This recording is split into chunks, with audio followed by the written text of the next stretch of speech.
എങ്ങനെ അഴിമതി നടത്തിയത്? ഞാൻ നേരത്തെ പറഞ്ഞു, ടെൻഡറിന് മത്സരമില്ല, തോന്നിയ പോലെയാണ്.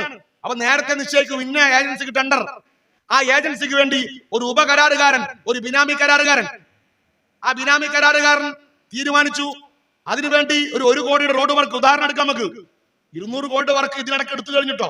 1 കോടിന്റെ ഉദാഹരണം എടുക്കുന്നുള്ളൂ.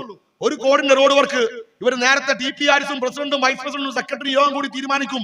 എസ്റ്റിമേറ്റ് പരിശോധിച്ച് 1 കോടിയാണെങ്കിൽ ഒരു 60 ലക്ഷം കൊണ്ട് വർക്ക് തീർക്കാം. എത്ര ക്വാളിറ്റി കുറച്ചിട്ട് വർക്ക് എടുത്താൽ അത്രയും ലാഭം. 60 ലക്ഷം കൊണ്ട് വർക്ക് എടുക്കാം, 40 ലക്ഷം ലാഭം. നോക്കണം, നമ്മുടെ നാട്ടിലെ നികുതി പണാണ്, നമ്മുടെ ജനങ്ങളുടെ പണാണ്. ആ പണം ഉപയോഗിച്ചാണ് ഈ ക്വാളിറ്റി ഇല്ലാത്ത വർക്ക് മുസ്ലിം ലീഗിന്റെ ജില്ലാ പഞ്ചായത്ത് മെമ്പറുടെ നേതൃത്വത്തിലുള്ള ബിനാമി കരാറുകാർ എടുക്കുന്നത്. 60 ലക്ഷം രൂപ ഇപ്പൊ ചെലവാണ്. ആ 60 ലക്ഷം രൂപ ഉണ്ടാക്കാൻ വേണ്ടി ആളുകളെ കണ്ട് പണം പിരിക്കും. ഒരു വർക്കിന് വേണ്ടി മാത്രമല്ല, ഇങ്ങനത്തെ ഒരുപാട് വർക്കുകൾ, ഇങ്ങനത്തെ പല വർക്കുകൾ, ഈ വർക്കിന് വേണ്ടി പണം പിരിക്കും. ഈ പണം പിരിക്കുന്ന ചുമതല ജില്ലാ പഞ്ചായത്ത് മെമ്പർ TPRസിനാണ്. മിടുക്കനാണ്, പണം പിരിക്കാൻ ഉഷാറാണ്. പണം പിരിക്കാൻ ഉഷാറുള്ള സ്ഥിതി നമുക്ക് അറിയാലോ. പണം പിരിക്കാൻ ഉഷാറാണ്. ആ ഉഷാറായ TPRസ് പെട്ടു. TPRസ് മാത്രം പെട്ടു. നാട്ടുകാരെ കയ്യിൽ നിന്ന് പൈസ വാങ്ങിയത് മൊത്തം TPRസ് ആണ്. അതുകൊണ്ട് നാട്ടുകാർ മൊത്തം TPRസിനെതിരെ പരാതി കൊടുത്തു. TPRസ് മാത്രം പെട്ടു. എന്നാൽ TPRസിന് മാത്രമല്ല പങ്കുള്ളത്. ഈ 60 ലക്ഷം ചെലവഴിച്ച് വർക്ക് എടുത്തു കഴിഞ്ഞാൽ, ബില്ല് മാറി 1 കോടി കിട്ടിക്കഴിഞ്ഞാൽ ഇവർ വീണ്ടും യോഗം ചേരും. വീണ്ടും യോഗം ചേർന്ന് വീതം വെക്കും. അപ്പോൾ ഞങ്ങൾ കണ്ടുവന്ന പരാതിക്കാർ പറഞ്ഞത്, ഇതിന്റെ ലാഭത്തിന് 40 ലക്ഷം കിട്ടിക്കഴിഞ്ഞാൽ ലാഭത്തിന്റെ 50% 20 ലക്ഷം പോകുന്നത് ഞങ്ങളുടെ ജില്ലയിലെ മുസ്ലിം ലീഗ് നേതാക്കന്മാർക്കാണ്.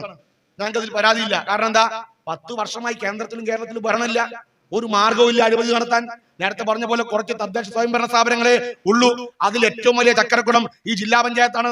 ആ ജില്ലാ പഞ്ചായത്തെ ഉപയോഗപ്പെടുത്തി ഞങ്ങൾ 4 കായ് ഉണ്ടാക്കുമ്പോ ഞങ്ങളുടെ നേതാക്കന്മാർക്കും അതിന്റെ ഷെയർ പോകണമെന്ന് മുസ്ലിം ലീഗിന്റെ ആണി ചിന്തിക്കുന്നതിൽ ഞങ്ങളൊരു തെറ്റും കാണുന്നില്ല. പക്ഷേ നാട്ടുകാരുടെ പണമാണ് ലീഗുകാർ ഈ നക്കി തിന്നത്. ഇങ്ങനെ ശതമാനം വെച്ച് വീതം വെക്കും. സെക്രട്ടറിക്ക് 10%, ഈ പണം ആദ്യം 60 ലക്ഷം ചെലവഴിച്ച ആൾക്ക് 30%, ഇത് സംഘടിപ്പിച്ച ജില്ലാ പഞ്ചായത്ത് മെമ്പർ TPRസിന് 20%, പ്രസിഡന്റിനും വൈസ് പ്രസിഡന്റും ഇത്ര %.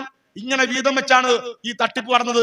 ഇതിനിടക്ക് നാട്ടുകാരുടെ കയ്യിൽ നിന്ന് സമാഹരിച്ച തുക, നാട്ടുകാരുടെ കയ്യിൽ നിന്ന് TPR ശേഖരിച്ച തുക ഇതിനിടക്ക് എവിടെയോ വെച്ച് TPRസ് ഇടക്കണ്ട് മുണുങ്ങി, ഇടക്കണ്ട് വിഴുങ്ങി. വീതം വെപ്പിൽ തർക്കമുണ്ടായി. ഈ വീതം വെപ്പിൽ നടന്ന മുസ്ലിം ലീഗ് നടത്തിയ, ജില്ലാ പഞ്ചായത്ത് ഭരണസമിതി നടത്തിയ ഈ വീതം വെപ്പിൽ നടന്ന അഴിമതിയുടെ വീതം വെപ്പിൽ നടന്ന തല്ലും പിടിയുമാണ് ഈ വാർത്ത പുറത്താകാൻ വേണ്ടി സഹായിച്ചത്. അല്ലെങ്കിൽ നമ്മൾ ആരും അറിയാതെ, നമ്മൾ പോലും അറിയാതെ, മുസ്ലിം ലീഗിന്റെ സാധാരണക്കാരായ പ്രവർത്തകർ പോലും അറിയാതെ കോടിക്കണക്കിന് രൂപ അഴിമതി നടത്തി വെട്ടിച്ച് ഇവർ കൊണ്ടുപോകുമായിരുന്നു. TPRസ് ഒറ്റക്ക് വിഴുങ്ങാൻ വേണ്ടി നോക്കിയപ്പോഴാണ് ഈ അഴിമതി കഥ പുറത്തു വന്നത്.